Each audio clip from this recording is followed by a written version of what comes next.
고린도전서 10장 16절 말씀입니다. 우리가 축복하는 바 축복의 잔은 그리스도의 피에 참여함이 아니며 우리가 떼는 떡은 그리스도의 몸에 참여함이 아니냐. 떡이 하나요 많은 우리가 한 몸이니 이는 우리가 다 한 떡에 참여함이라. 아멘. 찬양하겠습니다.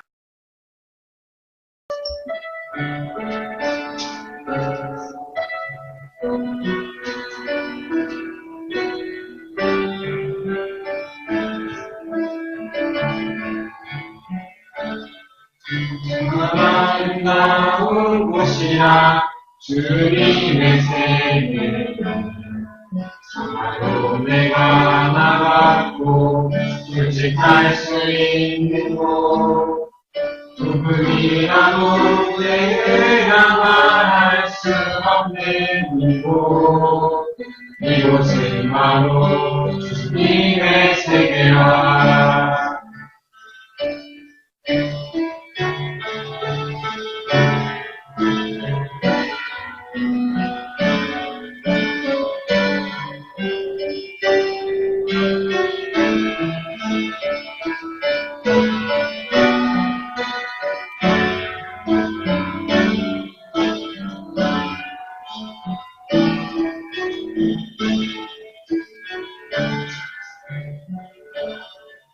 세상은 항상 바람에 길이 아니라 좋은 길이 있는데 왜 힘들게 사냐고 단순한 선택조차 내게 버겁기만 하고 그래도 나는 주님만 따르리.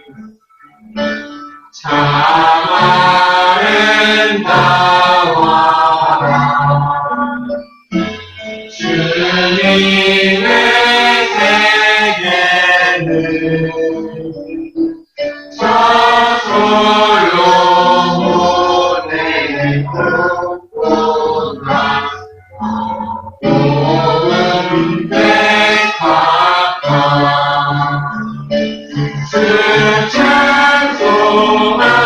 찬송하겠네. 저 맑은 새소리 내 아버지의 지으신 손실이 기쁘다.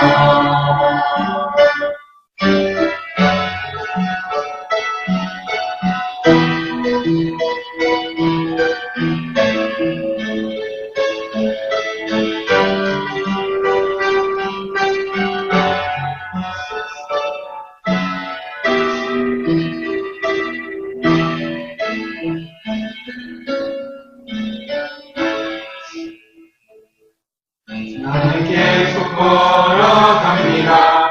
수없이 넘어져 사람들의 방향과는 조금 다르다고 내가 하는 길이 익숙하다는 젖은 길이 이곳은 바로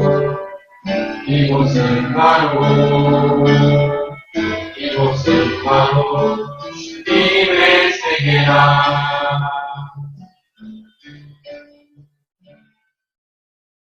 오늘의 제목이 뭐죠? 성찬의 목표입니다. 성찬을 해서 우리가 어디에 이르러야 되는가를 얘기하는 것입니다.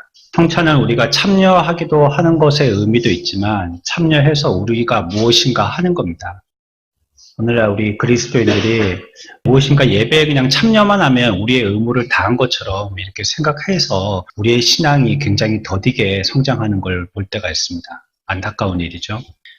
우리가 무엇인가 해야 될 의무가 있어요. 사명들이 있는 것입니다. 여기 성찬을 통해서 우리들은 어디에 이르러야 하는가를 생각해 볼 것입니다. 사실은 두 가지를 생각해야 되는데요. 한 가지도 시간이 조금 빠듯해서 나머지 한 가지는 다음에 성례식 때 우리는 분기마다 한 번씩 성례식을 하니까 4개월 후에 다음 성례식이 있을 때 그때 나머지 한 가지는 생각해 보고요. 우리는 첫 번째 목표를 생각할 것입니다. 목표는 두 가지라고 할 수 있는데 한 가지는요, 믿음과 관련 있는 것이고요. 다른 한 가지는 신앙 고백과 관련된 것입니다. 오늘은 좀 뭐가 이렇게 기억해야 될 것이 많으세요. 그래서 여러분들이 정신 차리지 않고 안 따라오시면 오늘 뭐 했는지를 그냥 멍하니 앉아있다가 가시기 쉽습니다.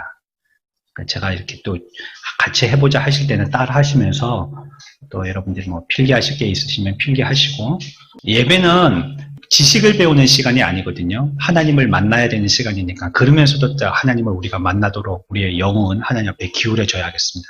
첫 번째 같이 하겠습니다. 믿음과 관련이 있고 신앙 고백과 관련이 있다. 여러분만 해봅시다. 시작. 믿음과 관련이 있고 신앙 고백과 관련이 있다. 뭐가요? 성찬이에요. 우리가 하는 성찬 예식이 믿음과 관련이 있고 신앙 고백과 관련이 있습니다. 그 중에서 오늘은 믿음과 관련 있는 이 부분만 먼저 생각하겠습니다. 좀 더 도움을 얻고자 한 장을 넘어가서요. 고린도전서 11장을 보도록 합니다. 24절. 고린도전서 11장 24절입니다. 한 절만 다 같이 읽습니다. 축사하시고 떼어 이르시되 이것은 너희를 위하여 내 몸이니. 이것을 행하여 나를 기념하라 하시고. 여기에 보면 뭐 하라고요? 기념하라 했죠. 보통 세상에서 기념이라 하면 굉장히 기분 좋고 행복하고 뭔가 기리기 위한 이런 일들로 생각하여서 기념이 이게 무슨 의미인가 우리가 잘 안 다가오는데, 기념을 살짝 좀 단어를 바꿔보겠습니다. 이거는 성경을 바꾼다는 말이 아니라 이해를 돕고자 한번 이렇게 기억하셔도 좋겠다는 말입니다. 말씀드렸지만 기념은 기억으로도 대처될 수 있는 말들입니다. 성찬식을 하면서 우리들에게 떡을 떼어서 주시고 이것은 내 몸이니 이것을 행하여 나를 뭐 하라고도 얘기할 수 있다고요? 기억하라라고도 얘기할 수 있는 것입니다. 믿음과 관련해서는요, 기억하는 것입니다. 같이 해봅시다. 믿기. 믿음을 통해서는 뭐 하라고요? 기억하라는 겁니다. 믿기. 이렇게 기억해 보십시오. 26절에서도 비슷한 말씀을 하고 계십니다. 금방 읽었던 24절 밑에 있는 26절의 말씀입니다. 여기도 같이 읽습니다. 시작. 너희가 이 떡을 먹으며 이 잔을 마실 때마다 주의 죽으심을 그가 오실 때까지 전하는 것입니다. 예. 여기서는 뭐 하라고 얘기하시냐면요. 전하라라고 얘기하고 있어요. 그렇죠? 전하라라고 얘기하고 있어요. 그래서 우리에게 성찬식을 통하여서 생각해야 될 목표는 어디에 이르는 거냐면요. 기억하는 데 이르는 것과요. 전하는 데 이르는 것입니다. 그래서 오늘은 믿는 데, 기억하는 데만 이르는 이 부분만 생각한다고 말씀드렸습니다. 선포하는 예식에 신앙 고백적으로 이것을 전해야 할 사명이 우리들에게 있는 것입니다. 큰 제목만 오늘은 여러분들이 기억하십시오. 믿음과 관련해서는 기억해야 할 것이고 신앙 고백과 관련해서는 선포해야 된다. 기억하는 것과 선포하는 것, 이것이 성찬을 통해서 우리가 이르러야 할 목표인 것입니다. 성경이 그렇게 우리들에게 제시하고 있습니다. 성찬식에서는요, 이 두 가지 일을 모두 겸해야 되는 것입니다. 기억하게 하는 것과요, 또 뭐 하게 하는 거요? 선포하는 것입니다. 이 두 가지 의미가 성찬에 같이 포함되어 있어야 돼요. 믿음과 관련된 부분에서는 기억해야 될 것이다, 이렇게 말씀드렸는데요. 먼저 믿음이라는 것은 무엇이냐? 믿음은요, 히브리서 11장 1절에서는 믿음은 보이지 않는 것들의 증거니라고 얘기하고 있어요. 보이지 않는데 증거하신다. 다시 말하면 보이지 않는 것을 보게 하여 주시는 것이 믿음입니다. 하나님이 계신지 안 보이지 않습니까? 그렇죠? 근데 우리는 믿습니다. 근데 믿으니까 안 보이는 하나님이 그때부터 우리 눈에 보이기 시작합니다. 이건 희한한 겁니다. 그렇다고 뭐 형상이 보인다든지 어디 기독 백화점 같은 데 그려 붙여놓은 액자의 예수님 그림 같은 그 그림이 나타난다든지 뭐 꿈에 예수님이 뭘 얘기한다든지 이걸 얘기하는 게 아닙니다. 우리의 삶 가운데에 하나님의 살아계심을 세밀하게 다 체험하게 되더라는 것이에요. 이걸 믿지 않으면요, 이런 건 보이지 않습니다. 하나님의 존재에 믿지 않는 사람들은 숨 쉬는 것도 그냥 당연하게 숨 쉬는 거고, 밥 먹는 것도 당연하게 밥 먹는 거고, 내가 건강한 것도 체력 관리 잘 했기 때문에 건강한 거고, 이렇게 생각하지, 그것이 하나님이 우리들에게 허락하신 거라고 생각하지를 못합니다. 그런 것들을 보지를 못해요. 믿음은 그래서 뭐 하게 하는 거라고요? 보게 하는 겁니다. 믿음은 무엇이냐? 증거하게 하는 것이다. 보게 하는 것이라는 거예요. 우리가 다 함께 예수 그리스도를 잘 믿어서 보이지 않는 것들을 보는 자들이 되기를 축원합니다. 믿으면 보게 되는 것입니다. 믿음은요, 어떤 원인을 찾아서요, 과거를 보게 되는 것입니다. 이게 왜 그럴까? 이렇게 원인을 발견하다 보면, 아, 과거에 어떤 일이 있었구나를 발견하게 돼요. 어떤 일, 원인이 있으면 또 결과도 있지 않겠어요? 결과도 보아서요, 미래를 예측하기도 합니다. 믿음이라는 것은 원인과 결과하고도 연관되어 있습니다. 원인을 통하여서 과거를 보게 되고요. 결과를 통하여서 미래를 보게 되는 것입니다. 그게 바로 뭐라고요? 믿음입니다. 무엇 때문에 우리가 하나님의 은혜 안에 있는지 알게 되는 것이에요. 우리가 지금 이 하나님의 은혜 안에 있는 이 원인에 대해서 과거에 하나님의 우리에게 끼치신 은혜들로 통하여서 내 이유를 발견하게 되는 것입니다. 은혜로 우리가 어떤 영광에 들어가게 될지도 아는 것입니다. 하나님이 오늘 우리들에게 은혜 주시는 이 결과를 보니까 앞으로 내게 어떤 미래가 있겠다는 것을 알 수 있게 되는 것입니다. 그래서 이 믿음이라는 것은요, 무엇인가 우리가 뭐 밥 먹을 때 소화가 안 되면 그게 영양가가 다 몸으로 흡수가 안 돼서 다 그냥 배출해버리고 말고 그러잖아요. 먹으나 그게 우리에게 영양가가 안 되듯이 우리의 인생 가운데는 그런 사람들이 너무 많습니다. 투자하지만 별로 유익이 안 되는 투자가 많단 말이에요. 열심히 뭔가 해봤지만 나중에는 아무 의미 없는 것이 돼버리는 그런 결과들이 많더라는 거예요. 종종 말씀드리지만요. 수십 년 전에 대구 지하철 사건이라는 큰 방화 사건이 있었습니다. 그래서 그 지하철 안에서요, 많은 사람들이 희생됐습니다. 그 가운데는 근본에 그것도 서울대학에 합격을 해서 그때 기숙사 들어간다고 고향을 떠나서 서울로 가는 학생이 있었어요. 그런데 안타깝게도 한 강의도 들어보지 못하고 그냥 죽음을 맞이하게 됐죠. 그 여자 청년은 평생 그 학교 들어가기 위해서 매진했을 거예요. 자기의 온 힘을 거기에 다 기울였을 거예요. 부모님도 그 뒷바라지 아니라고 많이 희생했을 것이고. 하지만 결과가 어떻게 됐죠? 서울대학에 이름표 한번 못 달아봤어요. 합격증만 받고 끝나버린 것입니다. 이거는 그냥 극단적인 예지만요. 우리의 삶에 그런 일들이 많다는 것입니다. 먹고 영양이 되지 않는 일들을 할 때가 많아요. 그러나 믿음이라는 것을 소유하게 되면 그게 굉장히 효과적이게 돼요. 뭐랄까요? 우리의 이런 위가요, 건강한 위가 돼서 어떤 음식이 들어가더라도 거의 90% 이상 우리의 영양분이 되게 활동을 해주는 역할을 하는 것이 바로 믿음이라는 것입니다. 믿음의 삶을 살면 여러분들의 삶이 풍성해져요. 꽃이 피고 열매가 맺고 막 잎이 막 손바닥만하게 벌어지고 막 그렇게 되는 것입니다. 그런 면에서 믿음은 우리들에게 효과를 나타내는 것이고요. 또 믿음을 가지게 되면 위로를 얻게 되어집니다. 어떨 때 이 말씀을 가장 많이 듣느냐면요. 여러분들 가정에 장례식이 있을 때입니다. 그때 믿는 같은 성도들로 통하여서 많은 위로를 받습니다. 그게 사람이 한 명 더 찾아와서가 아니라 그분들이 와서 기도해주고 찬양해주고 예배하고 그러니까 그 말씀 가운데 위로를 받게 되는 것입니다. 하지만 믿음을 갖지 않은 사람은요. 거기서 그냥 넋두리 하면서 아무 소망 없이 그냥 장례 절차만을 따를 뿐이에요. 소망이 없어요. 어떤 사람들은 왜 예수 믿는 사람들은 장례식장에까지 와가지고 노래를 부르냐고 그러지만 이유가 있어요. 우리에게는 소망이 있거든요. 위로를 받습니다. 또 믿음을 갖게 되어지면 능력을 받게 돼요. 그 전까지는 소심하고 겁쟁이고 해서 사람들 앞에 나서지도 못하고 뭐 하나 하는 것도 다 누구한테 물어서 시키면 시킨 대로 하는 사람이었지만 이제 예수를 믿고 나니까 담대해진 거예요. 뭘 해야 되고 뭘 하지 말지가 분명하게 알게 된 거예요. 해야 된다면 사람들 앞에서도 담대하게 할 수 있는 사람이 되고 이전까지는 죄를 지었지만 담대하게 죄 지었던 사람이 이제 하지 말아야 할 것인지 분명히 알기 때문에 아무리 자기가 그 일에 능숙하다 할지라도 부끄러워하고 안 하게 되는 사람이 됩니다. 이게 그 사람에게 말씀의 능력입니다. 능력 있는 사람이 되는 것입니다.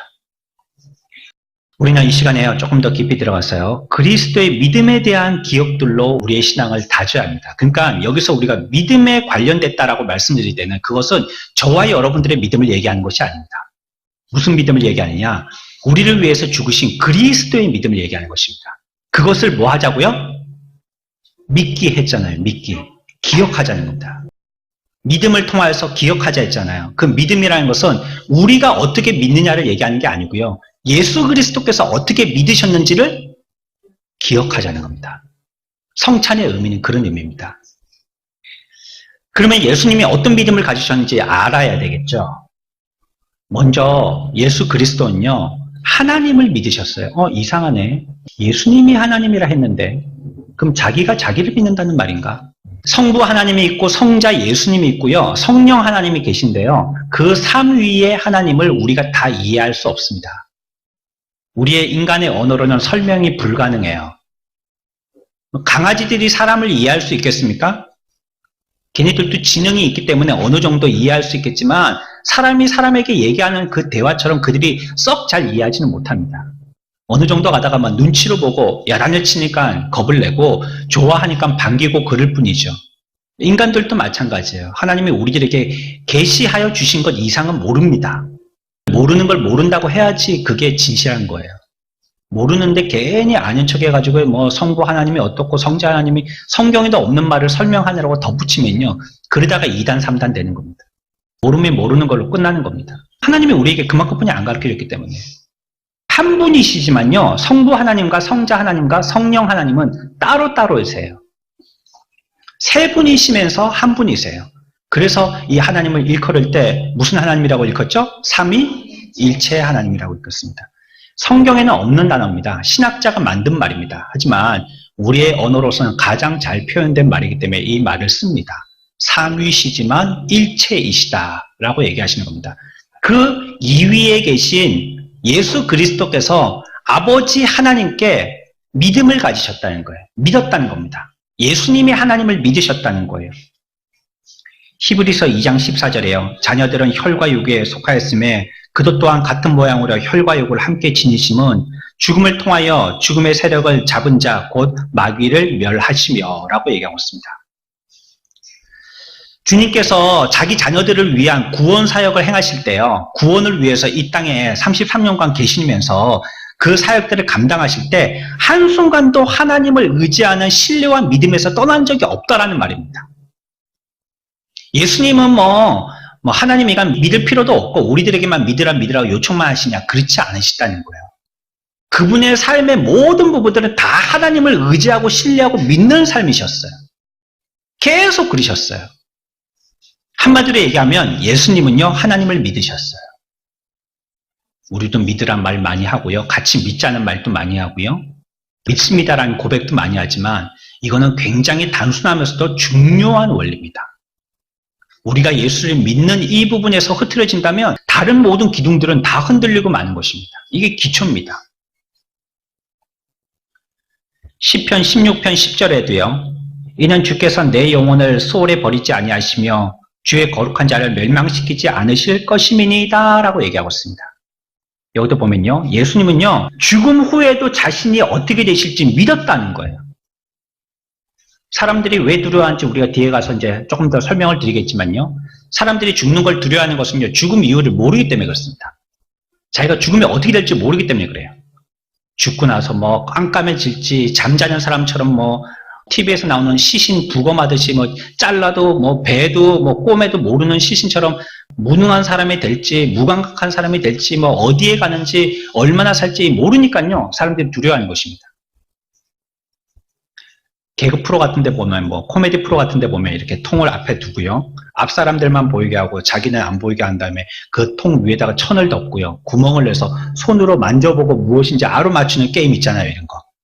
그 안에 보면 해삼도 들었고 개불도 들었고 어떨 땐 지렁이도 들었고 그 손으로 만져보면 깜짝깜짝 놀랍니다. 느낌도 안 좋은 데다가 또 왜 놀라죠? 맛있어서요? 왜 놀라죠? 안 보이니까 놀라는 겁니다. 안 보이니까. 뭔지 몰라서 안 보이니까 놀라는 겁니다. 그게 눈에만 보여도요, 먹을 겁니다. 아마 여러분들 손에 집어넣고. 이게 웬 떡이 하고 집어 먹을 겁니다. 하지만 몰라요, 이게. 가려져서 뭐가 들었는지 모르는 겁니다. 그러니까요, 겁을 내는 거예요. 우리들도 죽음의 세계에 대해서 알지 못하면요, 겁 내게 됩니다. 하지만 예수님은 어떠셨다고요? 죽음 이후도 하나님이 우리들에게 어떻게 해주실 줄 믿은 것처럼 예수님도 믿으셨기 때문에 두렵지 않다라는 거예요. 뭐라고 말씀하시냐면 수월에 버리지 아니하시며, 수월은 지옥을 얘기하는 겁니다. 하나님이 예수님을 십자가에 못 박혀 죽일지라도 스올, 지옥에 떨어뜨리지 않으실 거라는 걸 갖다가 믿었다는 거예요. 예수님은. 또 멸망시키지 않을 거다. 죽음 이후의 결과도 믿었다는 거예요. 영 그 사람을 갖다가 멸망하나 공중분해돼서 없어지는 걸 얘기하잖아요. 그렇게 하지 않으실 거라는 걸 예수님은 믿으셨다는 것입니다. 우리도 하나님을 잘 믿는 사람들 됩시다. 확실히 믿읍시다. 말씀이 무엇이든지 간에 여러분들 자신을 꺾고 믿어야 돼요. 우리는 불신의 사람들이기 때문에 의심하고요. 안 믿으려고 하고요. 자기가 지금까지 했던 습관대로 하려고 합니다. 이게 다 믿음의 방해꾼들이에요. 우리는 어떻든지 무조건으로 믿어야 됩니다. 시편 16편 11절에서도요. 주께서 생명의 길을 내게 보이시니 주의 앞에는 충만한 기쁨이 있고 주의 오른쪽에는 영원한 즐거움이 있나이다 라고 얘기했어요. 이건 두 가지를 다 믿었다는 걸 얘기하고 있어요. 생명의 길을 내게 보이시리니 주님이 이제 죽으실 것이지만 생명의 길을 보이실 것이다. 뭘 얘기하는 거겠어요? 예수님이 죽을 건데요. 생명의 길을 보이실 거다 믿었어요. 그러면 뭘 어떻게 될 줄 믿는다는 거죠? 부활을 믿는다는 겁니다. 부활을. 나는 죽지만 생명의 길로 나를 보내신다. 부활하실 걸 믿는다는 거예요. 그러면 뒤에서는요. 주의 오른쪽에는 영원한 즐거움이 있나이다. 이 말은 무슨 말이냐면요. 부활하고 나중에는 어떻게 하시냐면 주의 오른쪽에 있겠다. 주님은 하나님을 얘기하는 겁니다. 하나님의 오른쪽에 있겠다는 거예요. 부활하시고 어떻게 될 걸 얘기하시는 거예요? 승천하실 걸 얘기하는 거예요. 예수님이 죽어서 끝나지 않고요. 하나님이 분명히 나를 죽고 나면 뭘 시키시고? 부활시키시고 부활 이후에는 어떻게 하게 하신다고요? 승천하여서 하나님 우편에 있도록 하신다는 것을 예수님은 뭐 했다고요? 믿었다는 것입니다. 믿었다는 거예요. 예수님이 그렇게 믿었어요. 아니 하나님이심에도 하나님을 믿었다면 피조물인 인간들은 하나님을 얼마나 믿어야 되겠어요? 자기가 자기 자신을 믿는데 우리들은 남인데 말이에요. 얼마나 그분을 믿어야 되겠어요? 우리들에게도 하나님 앞에 믿음을 달라고 기도하십시오. 큰 믿음 달라고, 강한 믿음 달라고, 어떤 시험에도 흔들리지 아니하는 뿌리 깊은 믿음을 달라고 간구하십시오. 예수님이 그걸 우리들에게 본으로 보여주셨고요. 그걸 우리들에게 기억하라는 거예요. 나의 믿음을 너희들도 기억하라는 겁니다. 인생은 죽음을 두려워할 수밖에 없어요. 죽음 이후의 상태에 대해서 모르기 때문입니다. 아무도 이것을 경험해 본 사람이 없거든요. 죽었다 살아나는 사람이 있었고 책을 썼다 하지만 그게 어쩐지 진짜인지 가짜인지 우리가 어떻게 믿어요?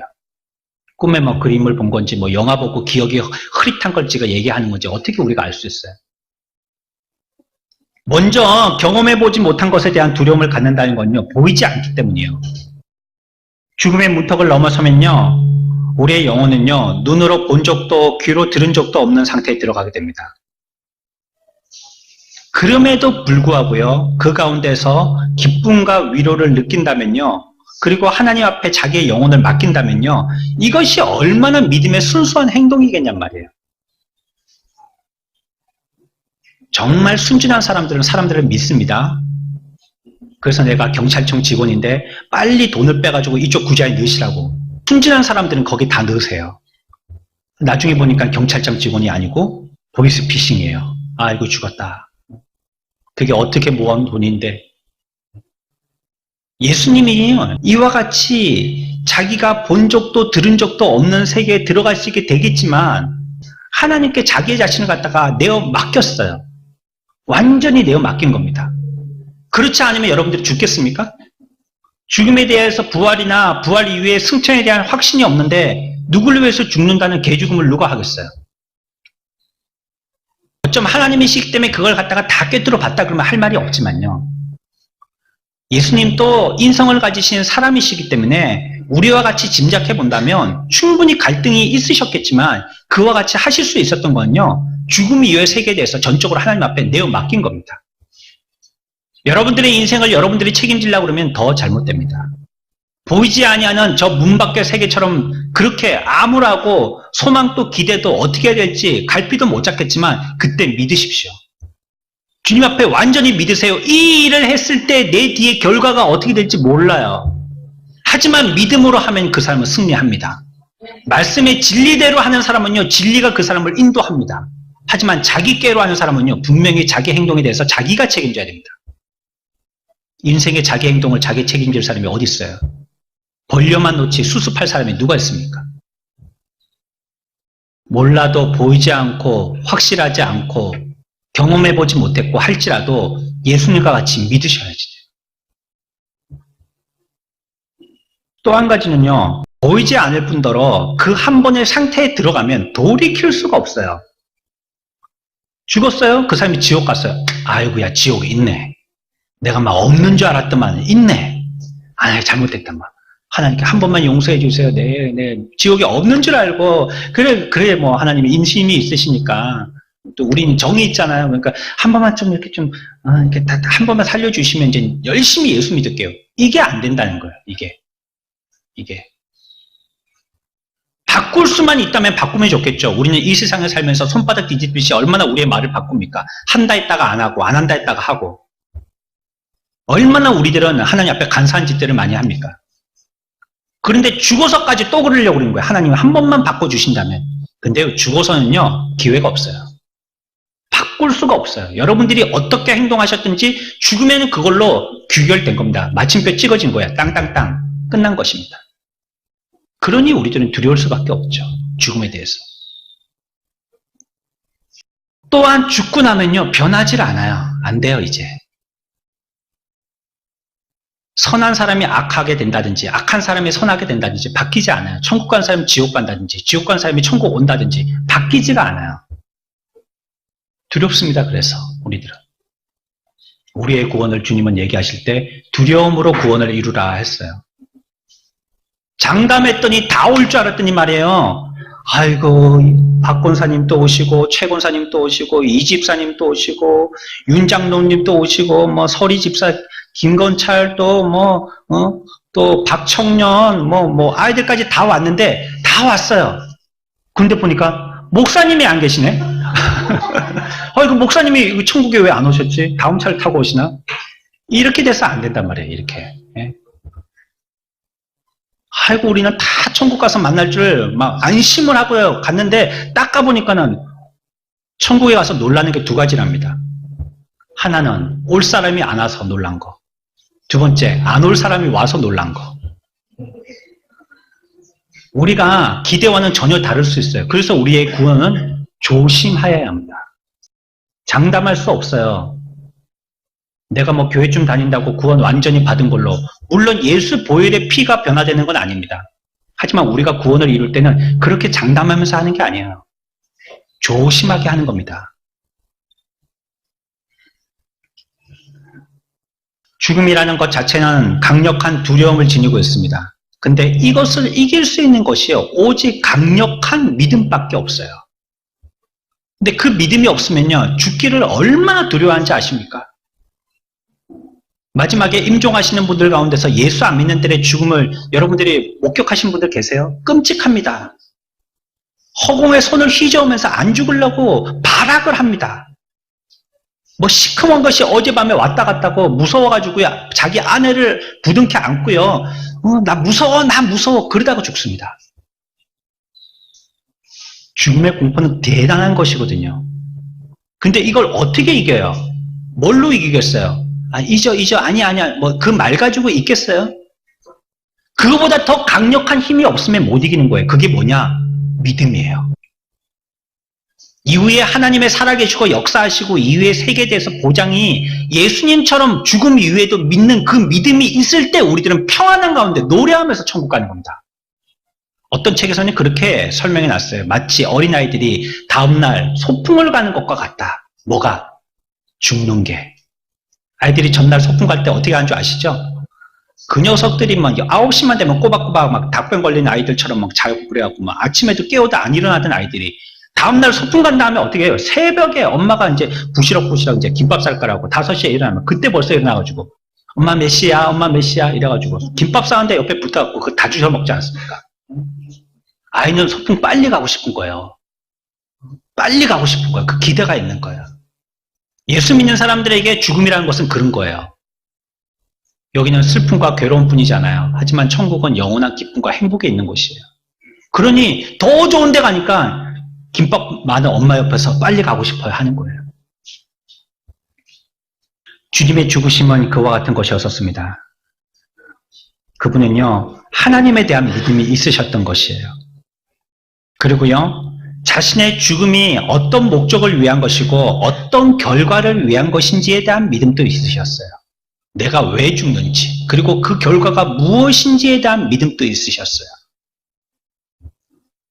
택하신 백성들을 지옥과 사망의 죄에서 구원하시고요, 율법을 만족시키시고 택하신 자녀들을 영광으로 인도하시기 위한 죽음이라는 그 죽음의 목적을 분명히 알고 계셨어요. 그나마 예수 안 믿는 사람들 가운데서도요, 자기의 죽음의 의미를 아는 사람은 그래도 그 죽음을 어느 정도 담대하게 맞이합니다. 나의 죽음을 적에게 알리지 마라. 이순신 장군이 예수 믿었는지는 모르겠습니다. 그분이 천국 가셨는지 지옥 가는지는 모르겠습니다. 하지만 무엇인가 자기의 죽음에 대해서 의미를 아는 사람은요, 죽음을 담대하게 맞이하게 되는 것입니다. 근데 예수님은요, 자기의 죽음을 믿음으로 보셨어요. 율법을 완성시키시고 우리에게 구원을 허락하여 주시고 또 우리에게 평안을 주시고, 이걸 볼 때에 그의 죽음은요, 평안하실 수 있었어요. 그의 죽음조차도 그 결과나 또 그의 목적을 봤더니 거기에 대해서 전적으로 믿을 수 있었다는 거예요. 하지만 예수님 또 사람이셨어요. 그의 갈등을 우리가 기억해야 합니다. 심한 갈등 가운데 계셨죠. 왜냐하면 우리가 지금까지 계속 생각한 것처럼 그리스도 자신에게 하나님께서 쏟아 부어주시는 그 진노가 어떤 것인지를 알고 계셨거든요. 예수님의 죄 때문에 십자가에 돌아가시는 게 아니고 저와 여러분들의 죄 때문에 십자가에 돌아가시는데, 저와 여러분들이 받아야 할 그 십자가에서 죽으셨던 고통이라는 것은 지옥에서 받아야 할 고통이거든요. 그걸 예수님이 십자가에서 당하셔야 됐으니까 여기에 대해서 굉장한 갈등이 있으셨을 거라는 거예요. 하나님이 그 죄를 얼마나 엄격히 다루시고 그 죄에 대해서는 전과 같이 스마일 눈썹이 아니라 치켰던 진노의 눈썹으로 보실 거기 때문에 얼마나 두려운지를 아셨어요. 또한 어떻다고 하였습니까? 예수님 주에는 하나님의 위로가 없었어요. 철저히 그대로 받으셔야 돼요. 왜? 우리가 죄를 지으면 우리의 죄를 아무도 위로해 주지 않고 그대로 짊어지고 지옥 가야 되듯이 똑같은 죄 질로 예수님에게 주셔야 됐기 때문에 예수님은 십자가에서 홀로 외롭게 돌아가셨어요. 인간이시면서도 하나님이심에 불구하고 그 가운데에 어떤 위로도, 사람은 죽을 때 순교자들은 하나님과 천사들이 위로해 줍니다. 그의 죽음 가운데 주님의 붙들어 주심이 있습니다. 근데 예수님은요, 아무도 도와주는 자가 없다는 거예요. 그 죄가 어떻다는 것을 하나님의 앞에 그대로 쏟아 부으셨기 때문이죠. 그래서 성경은 뭐라고까지 표현하느냐? 예수님은 하나님에게 버림받았다라고까지 표현합니다. 극심한 고난 가운데 있으셨고 하나님의 진노에 대한 고통이 있으셨습니다. 그럼에도 불구하고 그분이 당하셨던 이유는 무엇입니까? 죽음을 통해서 우리의 구원이 이루어지기 때문입니다. 저와 여러분들의 구원이 이루어지기 때문이에요. 그 목적을 이룰 수 있기 때문이고 그와 같은 결과를 볼 수 있기 때문이에요. 거기에 대한 믿음이 있으셨어요. 예수님의 믿음은 그런 믿음이셨어요. 그 믿음이 우리들에게 기억해야 할 대상이라는 거예요. 우리가 삶을 살고 있는 이 세상에서의 삶도요, 주님이 우리들에게 그와 같은 이유들을 주시는 거예요. 우리의 삶에는 의미 없는 삶은 없어요. 하나님이 다 이유를 주시는 겁니다. 우연히, 재수로, 이런 말은 그리스도인들에게 통용되지 않습니다. 그건 세상에 안 믿는 사람들이 하는 말입니다. 하나님은 다 이유가 있어서 그에게 주신 거예요. 왜 이렇게 다치게 하시는지, 왜 다시 이렇게 건강하게 하시는지, 나를 왜 남자로 나게 하셨는지, 왜 여자로 나게 하셨는지, 나를 왜 이렇게 가난하게 하시는지, 나를 왜 이렇게 부유하게 하시는지, 하나님은 다 이유가 있으신 것입니다. 여기에 대해서 그 목적과 결과를 주님은 아셨고 우리들은 그것을 믿어야 되는 것이에요. 우리가 기억해야 할 것이 이와 같은 것이었다 했어요. 믿음에 대해서 기억해야 된다고 했어요. 주님이 어떻게 믿으셨는지. 또 우리가 기억해야 될 것이 있습니다. 그리스도의 순종에 대해서 기억해야 합니다. 믿음과 관련해서는요, 기억해야 될 것이 예수님의 믿음에 대해서 기억해야 되고요. 또한 예수님의 순종하심에 대해서 기억해야 된다는 것입니다. 빌립보서 2장 5절에요. 너희 안에 이 마음을 품으라 곧 그리스도 예수의 마음이니 그는 근본 하나님의 본체시나 하나님과 동등됨을 취할 것으로 여기지 아니하시고 오히려 자기를 비워 종의 형체를 가지사 사람들과 같이 되셨고 사람의 모양으로 나타나사 자기를 낮추시고 죽기까지 복종하셨으니 곧 십자가에 죽으심이라. 아멘. 순종하셨어요. 어떤 고난 가운데서도 예수님은 그 말씀대로 순종하셨음을 우리들에게 얘기하고 있습니다.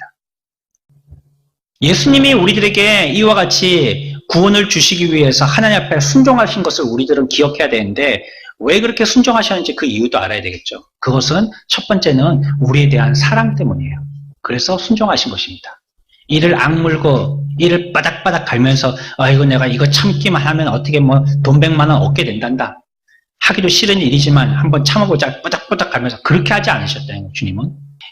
이 고용주가 아주 나쁜 사람인데 이 사람 그래도 내가 밑에서 내가 100만 원 받아야 되니까 한번 참아보자. 이렇게 하지 않으셨어요. 그 참으심의 이유가요. 순종하신 이유가 그런 게 아니었다는 거예요. 우리를 사랑하셨기 때문에 순종하셨어요. 그리스도께서 자신의 생명을 내어놓으신 것은요. 하나님을 향한 최고의 순종입니다. 우리를 사랑하셨기 때문에 십자가에 참혹한 죽음도 두려워하지 아니하고 당당하게 당하셨습니다. 죽음의 십자가 앞에서도 물러서지 않으셨어요. 죽음을 피해서 도망가지도 않으셨어요. 우리를 진심으로 사랑했기 때문입니다. 하지만 우리의 삶은 어떻습니까? 순종합니까? 주님에 대해서? 우리에게 이거 한번 마셔보지 하면서 조금만 쓴 잔을 우리에게 들이밀어도요. 그거 안 먹는다고 뿌리치고 도망갑니다. 단 거 먹기 좋아하고 목에 잘 넘어가는 거 먹기 좋아하고 몸에 좋아 보이는 거 먹기 좋아하지 딱 봤을 때 아니다 싶은 건 안 먹으려고 그래요. 하나님이 우리들에게 그런 현실들을 주실 때 우리들은 그것을 수용 안 하려고 하더라니까. 순종하려고 하지 않더라니까. 어떤 현실을 주더라도 하나님 앞에서 순종하는 저와 여러분들 됩시다. 예수님처럼요. 순종하신 예수님을 기억해야 된다는 거예요. 또 왜 그렇게 순종하셨겠어요? 기꺼이 순종하셨어요. 주님은요. 영원 전부터요. 순종할 만반의 준비를 다 하셨어요. 그리고 십자가에 달리실 때도 즐거운 마음으로 십자가에 달리셨어요. 자원하에서 오셨고요. 기쁨으로 이 땅에 오셨어요. 그 가운데 고난에서도 우리들을 위해서 인내하셨죠. 많은 고통, 각종 종류의 비방, 조롱 받으셨지만 예수님은 완전하게 인내하셨어요. 그러니요, 우리들도 이 세상을 살면서 믿음을 가지고 말씀을 가지고 순종할 때에 어떤 일을 주시더라도 그거를 기뻐하면서 순종하십시오. 즐거운 마음으로 순종하고 이상히 생각하지 말고요. 우리에게 어려움이 오고 한다 할지라도 그거 원망하고 불평하지 마시고요. 기쁜 마음으로 받아들이십시오. 하나님은 선하신 하나님이시기 때문에 여러분들을 도깨비처럼 장난질하려고 그 일을 주시는 게 아닙니다. 하나님의 섭리와 뜻이 있고 반드시 이 고개를 넘어서 하나님이 무엇인가 여러분들에게 목적한 것이 있기 때문에 이것을 주시는 것입니다. 지금은 당장 그것이 힘들지만 조금 지나면 하나님이 왜 그것을 내게 주셨는지 예전에 그렇게 생각했던 내 모습을 부끄러워할 때가 반드시 올 겁니다. 그러니 이때 하나님이 주신 그 현실을 감사함으로 받아들이십시오. 여러분들이 소원하지 않더라도 여러분들이 생각한 그림하고는 전혀 다른 그림을 여러분들에게 보여주시더라도 그것을 싫다고 뿌리치지 마십시오. 성찬의 목적은요, 그렇게 하는 것입니다. 믿음을 일깨우는 것이고요, 순종을 기억하게 하는 것입니다. 특히 그리스도는 사람과 기꺼이 순종하는 자원한 마음을 갖다가 우리들에게 보여주신 것처럼 우리들도 그렇게 하는 것입니다. 우리가 기억해야 될 또 한 가지가 있습니다. 첫 번째 뭘 기억해야 된다고요? 예수님의 믿음. 두 번째 예수님의 순종. 세 번째는요, 예수님의 사역을 기억해야 됩니다. 예수님의 하신 일. 믿음을 통하여서 기억할 때는 이걸 생각해야 된다는 것이에요. 이 세상의 주님은요, 자신을 위해서 나지 않으셨고요. 그저 희생하려고 오셨어요. 율법의 저주 아래서 그 일을 감당하신다는 것은 예수님에게 수치스러운 것입니다. 우리 집에 통행금지 시간은 밤 9시야. 아빠가 이렇게 얘기했어요. 이제부터는 밤 9시 이후로 들어오는 놈들은 다음날 아침도 없고 점심도 없고 용돈도 없어. 이렇게 얘기했어요. 한 달 용돈 10원도 안 줘. 아주 엄하게 얘기했습니다. 근데 다음날 아빠한테 급한 일이 생겼어요. 그리고 집에 불이 나게 들어왔는데 9시 5분이에요. 그러고 나서 그 아버지는 한 달 동안 엄마에게 용돈을 못 탔답니다. 자기가 말했으니까요. 아이들 앞에서 부끄러운 짓이 된 겁니다. 자기가 얘기했으면 지켜야 될 텐데 행하지 못했으니까요.